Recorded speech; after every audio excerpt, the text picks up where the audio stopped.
போன வாரம் cendol video செஞ்சுருந்தேன்ல, அதோட கண்டினியூ வீடியோ தான் இது.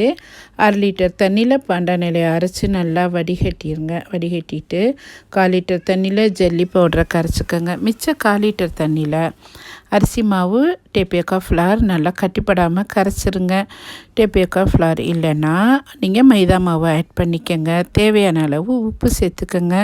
ரா சுகர் சேர்த்துக்கோங்க. அப்புறம் அடுப்பில் கரைச்சி வச்ச ஜெல்லி பவுடர், கரைச்ச மாவு எல்லாத்தையும் கட்டிப்படாமல் கிண்டிக்கிட்டே இருங்க. பச்சை கலர் கொஞ்சம் சேர்த்துக்கோங்க. நல்லா மாவு வெந்ததுக்கப்புறம் சுட சுட முறுக்கு உரலில் ஐஸ் தண்ணி, ஐஸ் க்யூப் வச்சுருக்கேன்ல, அதில் நல்லா பிழிஞ்சிருங்க. பிழிஞ்சிட்டு சின்ன சின்னதாக கட் பண்ணி செண்டோல் செஞ்சு குடிங்க. நல்லாயிருக்கும். ட்ரை பண்ணுங்கள், மிஸ் பண்ணாதீங்க.